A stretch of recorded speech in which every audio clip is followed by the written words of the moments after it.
Right, the great news is you've now got your foot in the door and we're ready to interview. But the panic's starting to set in. I can see that on your face. So we're going to start preparing now for the interview. First things first, do your research. Research the company and make sure you know a lot of information about them. Now this is twofold. They may ask you in the interview, what do you know about them? So at least then you've been able to give them some information about what you've learned. The other bit is, do you actually want to go and work there? Because interviewing is a two-way street. So the information that you gather prior to going to your interview should give you a good sounding board for what that company's like. So great sources of research, their social media pages, the company website. If you know anybody that's worked there, have a look on LinkedIn. So go and have a look at some of the your mutual connections that work there. Do you know them well enough to reach out and say, look, what kind of company is it, and do you like working there?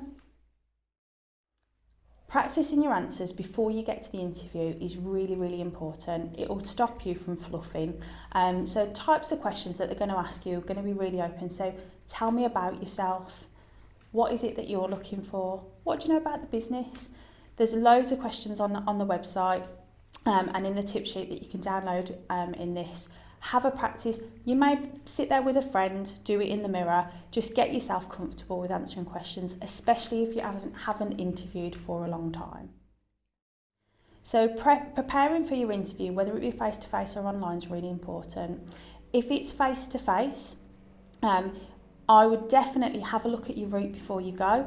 So do you know how long it's going to take you to drive there? And think about the time of day. So if it's peak traffic time, you might want to give yourself a little bit more room. I would always try and arrive at the interview 10 minutes early, because then you're not flustered looking for a car parking space and you've calmed yourself, composed yourself, ready to walk into the interview. Think about what you're wearing. If you don't know what the dress code is for the interview, if no one said, feel free to ask. There's nothing worse than turning up for a maintenance engineering interview, suited and booted, and everyone else is in the scruffs, and vice versa. They expected you to be in a suit and you're not. So ask the question, whether it's your recruiter or the employer, how do you want me dressed? Take your ID with you if that's required. Any job offer, you'll need to prove your rights to work within the UK. And if they've asked for any documentation, whether that's qualifications, anything along those lines, take that along with you if it's requested. 9 times out of 10, they'll have a copy of your CV, but you might want to take that with you as well. Again, another question to ask them was, is there anything that they want you to prepare?